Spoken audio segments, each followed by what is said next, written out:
Esto es Cara a Cara con Richard Molina. Esto es Cara a Cara con Richard Molina. Esto es Cara a Cara con Richard Molina. Esto es Cara a Cara con Richard Molina. Gracias por acompañarnos y por darnos la oportunidad de hablar de un tema que debe ser transversal, es el empleo público. Pero ¿cómo a usted y a mí en corto nos favorece este asunto? Porque ha parecido distante para el ciudadano. Bueno, la ministra de Planificación hoy nos acompaña para hablar justamente, pausadamente, del tema de empleo público y el ciudadano. Desde mi perspectiva debería ser el eje principal el ciudadano, pero bueno, doña Laura nos va a contar. Doña Laura, gracias por este espacio en medio de una agenda, por dicha, tan ocupada, porque eso significa que este ministerio está vigorizado, está activo, está vivo.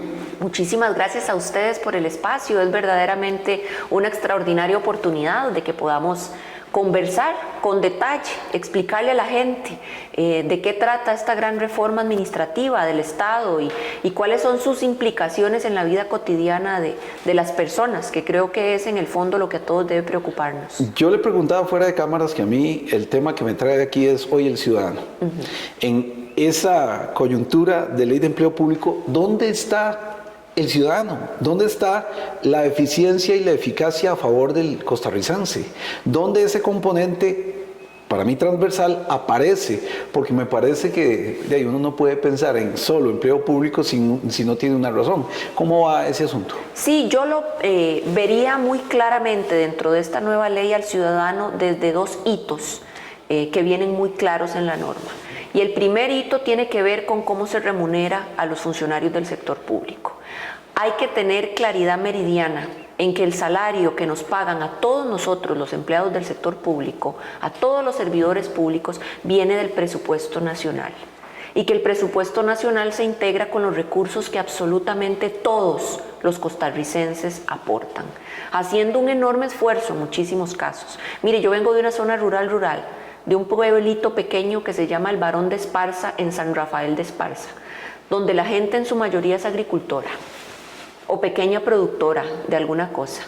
La gente de las comunidades de Costa Rica hace un enorme esfuerzo por pagar a tiempo los impuestos, las cargas tributarias que tiene nuestro país, y es de ahí de donde se formula el presupuesto nacional, de donde se toma la partida de remuneraciones para pagar los salarios del sector público. ¿Qué quiero decir con esto?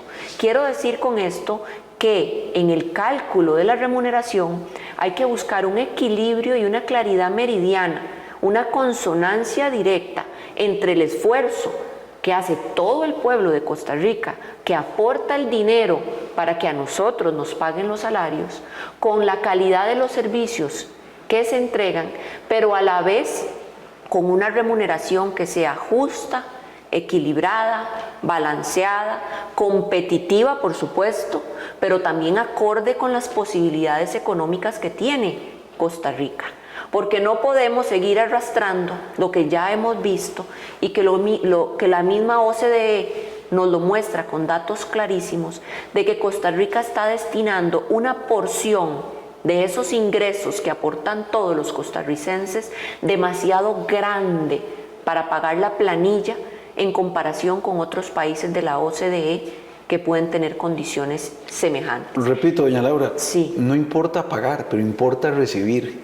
El ciudadano en esa ley de empleo público, ¿qué recibe? ¿Qué se le garantiza al ciudadano? Al ciudadano se le garantiza en una primera línea una nueva fórmula de cálculo de los salarios de las personas trabajadoras del sector público, de forma tal que no haya un crecimiento exponencial y descontrolado de las partidas de remuneraciones. ¿Por qué? Porque si la partida de remuneraciones está fuera de control o crece de manera desordenada, le quita recursos a otras inversiones que el país tenga. Imagínense que esta es la caja de dinero del Estado. Si la porción que usamos para pagar salarios es demasiado grande y consume muchísimo de ese dinero, lo que queda tiene que irse cada vez desmejorándose o disminuyendo la capacidad para financiar otro tipo de servicios, educación, no importa salud, si yo estoy pagando seguridad, en mano de obra calificada que me está permitiendo a mí producir, doña Laura. Claro. El problema es que el empleo público, no sé, y lo retomo, ¿qué recibo yo como ciudadano a cambio de esa nueva ley de empleo público? En esa estructura que hicieron, ¿dónde está el componente de servicio al ciudadano? O sea, yo te pago, doña Laura, si usted contrata a alguien por lo que le da. Claro. Pero parece que el empleo público es una razón en sí misma. Es decir, yo soy empleo público para servirle al empleo público, pero el ciudadano. Sí, el empleado público en el caso de Costa Rica tiene que abocarse, primero que todo, recordando que tenemos una constitución política altamente garantista. Nuestra constitución establece una gran cantidad de derechos a las personas ciudadanas. La institucionalidad pública, es decir, las instituciones públicas, tienen que abocarse a generar bienes y servicios para atender principalmente el mandato y de garantía de derechos a todas las personas costarricenses. Adicionalmente, hay normativas complementarias que establecen cuáles son los productos y los servicios que las instituciones públicas tienen que generar. Esta ley en concreto tiene algo buenísimo que a mí me encanta, y es el elemento de evaluación del desempeño. La Ley Marco de Empleo Público incorpora un capítulo relacionado con la evaluación del desempeño, donde queda claro que cada funcionario público, desde el puesto más sencillo hasta el gerencial más alto, tiene que tener asociado un plan de trabajo. Ese plan de trabajo tiene que identificarle al funcionario público cuáles son sus metas de trabajo, cuáles son las actividades que tiene que realizar y cuáles van a ser los indicadores de desempeño para poder evaluarlo. Pero ¿quién evalúa eso? Es que el ciudadano, yo, usuario, ¿dónde puedo decir, doña Laura, me parece que no me dio un buen producto y voy a calificarla? ¿Dónde está eso en la ley? Usted debería de poder, como ciudadano, revisar, y lo puede hacer actualmente, los planes de trabajo institucionales de las instituciones del sector público, y adicionalmente cada funcionario público tiene que tener un plan de trabajo que es evaluado por las jefaturas inmediatas. ¿Y cómo impacto yo? Usted como ciudadano, eso no está contemplado dentro de la Ley Marco de Empleo Público porque no es el propósito de la ley. ¿Y cuál es el propósito si no es el servicio al ciudadano, doña Laura? Yo le digo, ojo amigos, doña Laura no es la responsable de la Ley de Empleo Público ni de este gobierno, pero desde su origen yo dije, ¿dónde está el componente de eficiencia que el ciudadano pueda marcar? Decir, yo recibo un producto de mala, buena o pésima calidad. Cuellos de botella, ¿cómo anda ese asunto? ¿Cómo yo como ciudadano puedo decir, mi calificación es A o B, C? Porque podremos saberlo, ya por lo menos en las administraciones pasadas, el empleo público era un botín político. Le daban trabajo a los que llamábamos pegabanderas. Era gente que colaboraba en campaña y los metían sin ninguna métrica, doña Laura. Y es una realidad que todavía estamos sufriendo. Mucha gente en empleo público que uno no se pregunta, ¿para qué sirve? ¿Para qué le sirve al ciudadano? Porque voy a esto, exclusivo y excluyente. Yo pregunto, exclusivo y excluyente es un chofer de una universidad. ¿Qué le da al ciudadano? ¿Qué el ciudadano? Ahí es donde yo le digo que hay una oportunidad de mejora de esta ley. ¿Qué le da al ciudadano que un chofer haya sido determinado como exclusivo o excluyente dentro del recibo de la dinámica del costarricense que le paga el salario? Efectivamente, la Ley Marco de Empleo Público, lo hemos dicho en muchas oportunidades, es una ley que quedó con oportunidades de mejora muy claras. El tema de la posibilidad para que las instituciones autónomas se declaren o indiquen por sí mismas cuáles puestos están excluidos de la rectoría de Mideplan y van a ser gestionados por ellas mismas, y la oportunidad que les genera la ley de que puedan decir absolutamente toda mi planilla va a estar excluida de la rectoría de Mideplan porque se justifica por las razones que ellos pues presentan ahí, las cuales yo diría carecen en muchas ocasiones de la razonabilidad correspondiente. La ley efectivamente debería de emprender una mejora que nos permita precisamente decirle a la institución autónoma, no, mire, ¿por qué? Mire, eso no se justifica. Sin embargo, ¿qué le aporta a la ciudadanía?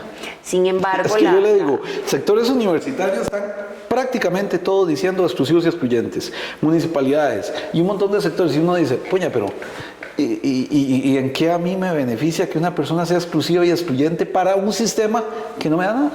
Bueno, yo no lo veo tan el vaso vacío como lo ve usted.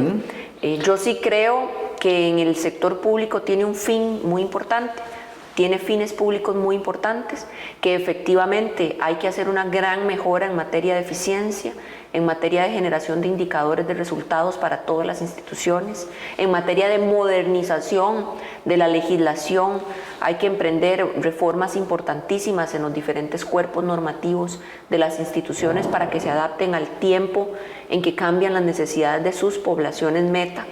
Pero adicionalmente diría yo que esta ley sí tiene elementos muy importantes. Pone orden en cómo se tienen que formular esos salarios, pone orden y supera el modelo de pluses, ya todo aquello de anualidades y otros elementos que se contenían. No sé cuántos van a sobrevivir, cuántos ya van con el tema de exclusivos y excluyentes, cuántos le han dicho a esta fecha. Mucho ojo, porque el que se declara excluido de la rectoría de Mideplan no le declara excluido de aplicar la ley de punto a punto. Con eso hay que tener mucho cuidado. Ok, porque eso se ha dicho que, yo declaro mi planilla en exclusivo y excluyente y no, queda señor, fuera. No, señor. Okay. Nadie puede quedar fuera de esta ley. De lo que pueden quedar fuera es de la rectoría de Mideplan y de las reglamentaciones que Mideplan emita. Si se declaran excluidos de la rectoría de Mideplan, tienen que aplicar la ley por ellos mismos. Pero no es que no tengan que aplicarla.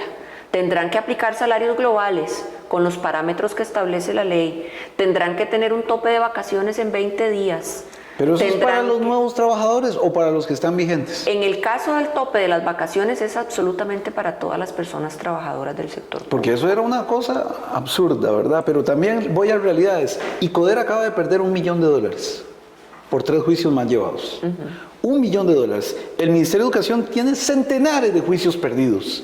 Hay problemas en aplicación de infraestructura, hay problemas que uno diría en empresa privada, como dicen popularmente, doña Laura, le cortan el rabo. Como dicen en Esparza, se quedan sin trabajo. Así es. Pero despedir a alguien en el empleo público es prácticamente imposible. Por eso le digo, no veo ventajas para el ciudadano si tenemos botellas, gente que no cumple con su trabajo, gente que acaba de perder $1 millón que se lo podríamos dar al deporte en sí y que simplemente perdieron juicios por ineficiencias. Entonces ahí es donde yo voy a favor del ciudadano. Cómo el ciudadano puede hacer control de esos productos, por lo cual usted dice, remunerados y muy bien. Dice el MEP que los educadores reciben mejor dinero en el sector público que en el sector privado. ¿Pero qué recibimos los ciudadanos? Efectivamente, esto es un reto que tiene Costa Rica enorme. Son muchísimas décadas donde el país perdió de vista la generación de resultados. Actualmente estamos implementando en el sector público el modelo de gestión para resultados en el desarrollo. Es un nuevo modelo de gestión institucional donde precisamente lo que se trata es de adecuar la planificación de las instituciones a productos institucionales que tienen que ser construidos con consideración de las expectativas ciudadanas, de lo que requieren de ese Usted dirige el Ministerio de Planificación, uno no planifica sin métrica. Así es. ¿Cuál es la métrica del empleo público? Yo le puedo decir a usted, ¿cómo medimos resultados en el empleo público? Si yo a usted como ministra le emplazo a que me dé resultados de infraestructura, ¿cuál es la métrica? No existe. Sí existe. Por ejemplo, la consolidación de la planificación en Costa Rica no pasa por la Ley de Empleo Público, que tiene un propósito diferente. La Ley de Empleo Público lo que hace es regular las relaciones de empleo entre el Estado y los servidores. Ordena cómo entra una persona, cómo se remunera, cómo es el ciclo de planificación, etc. Pero no los objetivos finales a favor de la ciudadanía, no lo contempla. No, porque ese no es el propósito de la ley. La ley lo que hace es regular el recurso humano.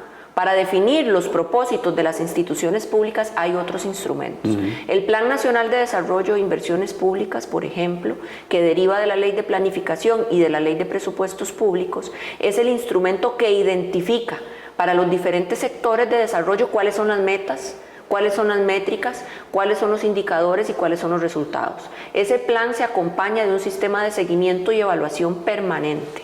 Se le da un seguimiento semestral y una evaluación anual. Eso ocurre Sí, actualmente, señor. porque le voy a decir... Ocurre y es público. ¿Cómo pasa con la caja, con las listas de espera? ¿Cómo podemos tener una métrica decente si las listas de espera dicen que no son decentes? Bueno, ahí le voy a explicar muy bien qué es lo que sucede. El modelo de Estado que tiene Costa Rica lo que hizo fue generarnos niveles de autonomía, por una razón o por otra.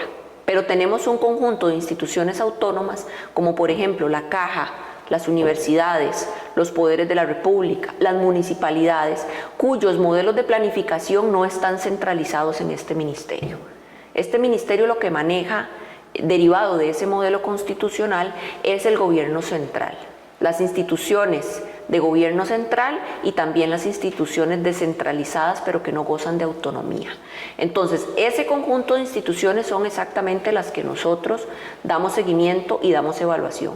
Ese seguimiento es semestral y esa evaluación es anual. Adicionalmente, para información suya y de todas las personas que nos ven, también dispone Mideplan de una Agenda Nacional de Evaluaciones. ¿Qué es esa Agenda Nacional de Evaluaciones? Donde identificamos programas públicos claves y les estamos haciendo una evaluación de impacto, evaluaciones de diseño o evaluaciones del resultado. ¿Cuáles hemos evaluado? Para darle un ejemplo, el sistema de banca para el desarrollo, el sistema de los centros cívicos, el programa de centros cívicos por la paz, el bono de vivienda, el programa Puente al Desarrollo. Esos son programas públicos que este ministerio evalúa de punto a punto y genera recomendaciones de mejora. Todo eso es de uso público. Le pregunto porque la gente dice en la calle, ARECEP nunca cumplen sus objetivos, ustedes los miden. ARECEP es una de esas instituciones que tiene un modelo de independencia, de autonomía, precisamente porque así lo concibió el legislador. Para entender, en su momento. ¿Cuántos están dentro del margen de planificación? Dentro del margen, de este ministerio, nosotros lo que tenemos son todos los ministerios de gobierno, todos los órganos desconcentrados y todas las instituciones descentralizadas, como por ejemplo la IA, como por ejemplo Recope, entre otras de esa naturaleza. Las que podrían estar fuera de la rectoría de Mideplan en algunos puestos, que más bien están diciendo ellas mismas que es en todos, son los poderes, el Poder Judicial, el Poder Legislativo, el Tribunal Supremo de Elecciones, las universidades. Pero ellos tienen que cumplir la ley de empleo público. Claro que sí, de punto están a fuera punto. de la rectoría, pero no fuera de la ley. Y si están fuera de la ley, ¿quién los regula? No pueden estar fuera de la ley. De lo que pueden estar es fuera de mi rectoría, pero no de la ley. Pero si ellos dicen, un chofer, y hablo de un chofer, perdón, por ejemplo, pero yo por ejemplo digo, un chofer, voy a declararlo exclusivo y excluyente. Ajá. ¿Quién hace el análisis de que esa decisión sea correcta y esté dentro del marco de ley de empleo público? Un chofer o un conductor o una secretaria o un jefe de recursos humanos o cualquier funcionario con una labor homogénea, a partir del 10 de marzo, esté o no esté en la rectoría de Mideplan, es decir, sea de la Universidad de Costa Rica o sea del Ministerio de Justicia y Paz, ese funcionario que entra nuevo a partir del 10 de marzo entrará con un salario global. No se le puede pagar como ¿Los modelo. nuevos? Sí, no se le puede pagar como un modelo de pluses. Ese funcionario entrará con un nuevo salario que tiene que ser formulado con los nuevos parámetros que da la ley. Si no lo controla la rectoría de Mideplan, ¿quién lo controla? La Contraloría General de la República, que es la que les aprueba los presupuestos a las instituciones que tienen autonomía. Ok, pero no es que quedan por la libre. No es que quedan por la libre, jamás. Y adicionalmente tienen que aplicar los techos que establece también la misma normativa. Yo soy un ciudadano y le pido a usted, por favor, que considere la métrica del ciudadano. Es que en el diseño constitucional parecía que el ciudadano era un sujeto para tomar decisiones y atropellarlo, pero estoy seguro que en Esparza, en Moravia, en mi pueblo, siempre hay un componente de ¿para qué me sirve algo? Es que la empresa pública debe pensar a favor del ciudadano. Y yo no sé si tan lejano está esa oportunidad, doña Laura, para terminar. Nosotros hicimos un plan piloto, de hecho ese plan piloto está disponible en el sitio electrónico de Mideplan, donde estuvimos haciendo precisamente ese pilotaje para recibir retroalimentación de los usuarios de los diferentes servicios públicos esenciales de Costa Rica e incorporarlo dentro de los diseños de los productos institucionales. Finalmente, doña Laura, ¿despedir a un empleado público es imposible? No, no es imposible. No es imposible, sin embargo hay toda una serie de procedimientos que lamentablemente no quedaron lo suficientemente claros en esta nueva ley marco de empleo público y es uno de los temas que yo he puesto sobre la mesa para emprender mejoras, porque hay varios procedimientos de despido paralelos a la ley marco de empleo público que están vigentes y adicionalmente de ahí hay todo un tema de principio de legalidad y hay toda una serie de recursos y de temas en diferentes estrados judiciales que lo que hacen o ocasionan es que normalmente los tiempos, en Costa Rica la justicia no es tan pronta ni tan cumplida, entonces los tiempos en que tardan estos procedimientos judiciales donde una persona que está en proceso de ser despedida puede recurrir, hace que se tarde muchísimo tiempo, pero sí sí se dan procesos disciplinarios y sí se dan procesos de despido a nivel del Estado. Lo que pasa es que tardan mucho tiempo, como le tarda a usted un juicio de cualquier otro tema, así le tarda un juicio para llevar adelante un despido al Estado, pero sí se realiza. Le pido puntualmente que le diga al ciudadano cuál es el mayor beneficio de esta ley para el ciudadano. El mayor beneficio de esta ley para el ciudadano es un nuevo modelo de pago para el personal del Estado. Eso, sin lugar a dudas, no tiene parangón. Es una de las más grandes reformas administrativas de Costa Rica. Yo me atrevo a decir que de los últimos 80 años fácilmente. Pero sí decimos, le pagamos bien, pero no decimos qué recibimos a cambio. Esa es la falencia. Decimos, le pagamos bien con un modelo donde le garantizamos que esa remuneración no va a crecer de manera descontrolada solo con el paso del tiempo. Y ese es uno de los propósitos de esta ley. Y en paralelo hay otro montón de temas de gestión pública que este ministerio también está trabajando, que no pasan por esta ley, que tiene un propósito que no es ese, pero hay otro instrumental. Debería ser un espejo, ¿no? Para ajustar precisamente lo que genera el funcionario con en la calidad de los productos institucionales. Le voy a poner un ejemplo. Nosotros en estos 9 meses de trabajo hemos apoyado y llevado a la Asamblea Legislativa alrededor de 11 proyectos de ley de reforma del Estado. Proyectos que lo que pretenden es, por ejemplo, actualizar las tareas del Ministerio de Agricultura, que lo trabajamos con el ministro de Agricultura. Una ley que tiene 60 años, el Ministerio de Agricultura, que tiene personal de campo cada vez menos. El MAC es un ejemplo de la funcionalidad. ¿Cuál es el sentido de la institución pública si no es funcionar a favor de? Bueno, mire, ese es un gran reto que tiene Costa Rica. Por eso es importantísimo trabajarlo y por eso es que lo estamos haciendo también con la Comisión de Reforma del Estado que creó la Asamblea Legislativa. Porque a veces nos quejamos muchísimo de los servicios públicos. Y yo comprendo y soy partícipe como ciudadana también sí, claro, de esa queja de los servicios públicos. Pero recordemos que los funcionarios públicos, por principio de legalidad, podemos hacer solamente lo que la ley nos manda hacer. Eso es y importante. Si la ley es viejísima, es una ley completamente obsoleta, es una ley que generó duplicidades de funciones, es una ley que se quedó completamente atrás en función de lo que pide hoy el costarricense. Ahí hay un claro llamado de atención porque tenemos a una planilla de funcionarios haciendo cosas que manda la ley a hacer, que al rato si dejan de hacerse no pasa nada, o al rato si dejan de hacerse no impactan en nada, pudiendo concentrar los recursos en nuevas actividades, en nuevas competencias.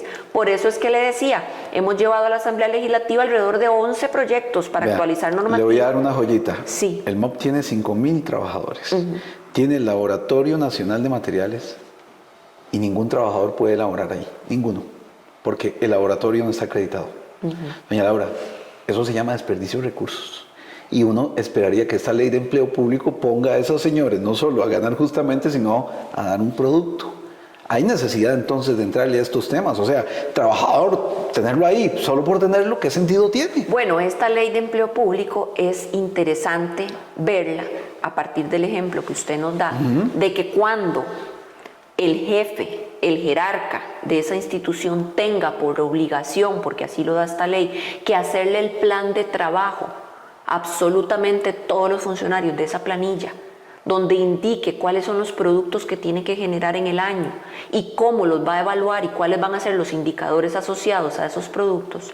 Cuando se haga ese ejercicio que no se está haciendo actualmente, ahí es donde vamos a poder darnos cuenta de que podría ser que hay personas que lo que están haciendo no tiene ninguna relación con las necesidades de los ciudadanos y donde va a ser evidente la necesidad de actualización de toda la estrategia institucional para adecuar precisamente los productos institucionales a una misión y a una visión que estén acorde con la realidad actual de nuestro país. Esta conversación, para terminar, doña Laura, y le agradecemos de verdad a don Andrés y todo eso, va en el sentido del ciudadano. A mí me importa el ciudadano porque los trabajadores tienen sindicatos, que por cierto abandonaron mesa de diálogo. Entonces ahora qué complicación para poder establecer. Yo no sé si en esa mesa también iba ese componente de eficiencia y eficacia, porque yo tengo un querido amigo que dice que el problema del empleo público es que renunció a la eficiencia.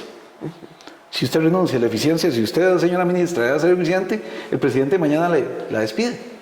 A ustedes sí, pero a los demás no. Entonces, en esa mesa que se abandonó cabía ese componente para discutirlo, decirle a los trabajadores, sean eficientes, cuiden ustedes su trabajo. Bueno, me voy a permitir aclarar que las mesas de trabajo que este ministerio convocó para hacer un proceso participativo de reforma de esta ley, de forma tal que podamos cerrar esos portillos, que podamos precisar lo que quedó con problemas de redacción, no cambiar el fin de la ley, eso jamás, pero sí repararle lo que quedó con ambigüedades. En el reglamento. En la ley. Okay. Es un proyecto, el trabajo de estas mesas lo que va a generar es un proyecto de ley que va para la Asamblea Legislativa. Porque los problemas que tiene esta ley, que hemos comentado algunos de ellos, no los podemos resolver vía reglamento, tienen que resolverse vía reforma de la ley, y en eso estamos claros. Pero en estas mesas de trabajo nosotros convocamos a los jefes de recursos humanos de las instituciones públicas, convocamos a las municipalidades, convocamos a los poderes de la República y convocamos a los sindicatos. Hay que tener cuidado con esa apreciación. ¿Y la sociedad civil?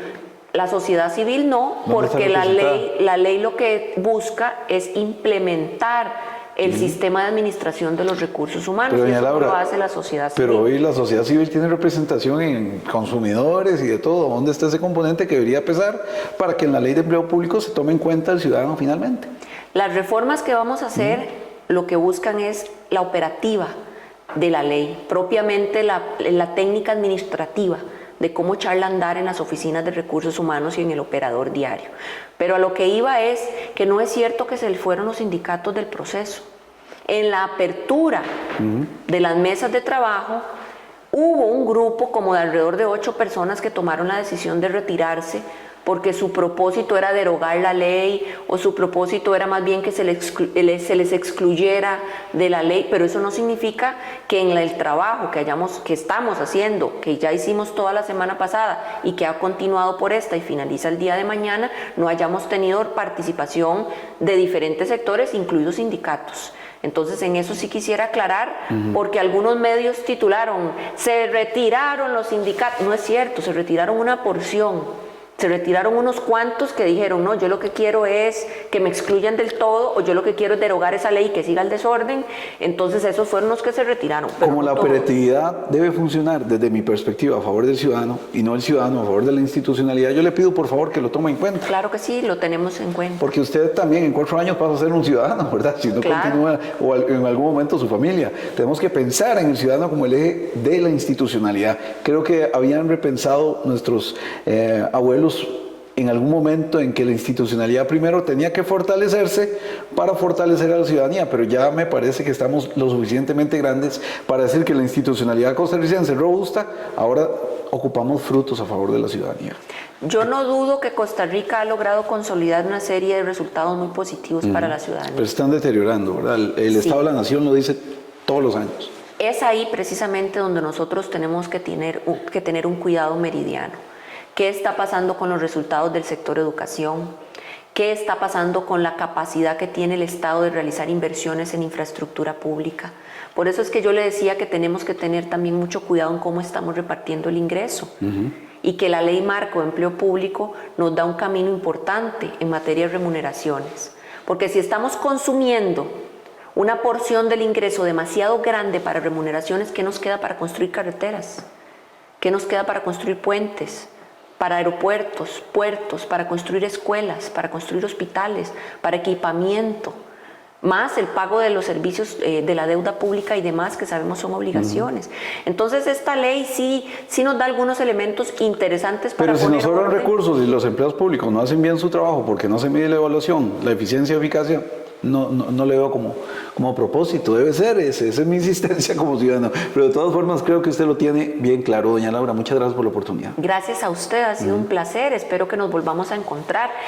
Me encantaría que hagamos otro programa para mostrarle las metas de esta administración, para mostrarle los indicadores y también para invitar al ciudadano a que esté visitando el sitio electrónico de Mideplan, a que esté llevando en tiempo real los resultados de las grandes metas nacionales y de las grandes metas de los sectores. Ojalá de que usted pueda incluir una evaluación ahí del ciudadano, que el ciudadano les dé un norte y una visión.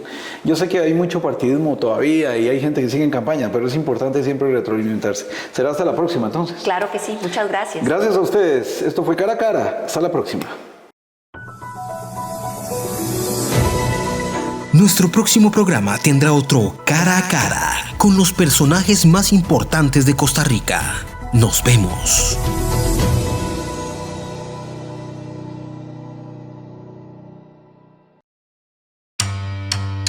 Esto es Cara a Cara con Richard Molina. Esto es Cara a Cara con Richard Molina.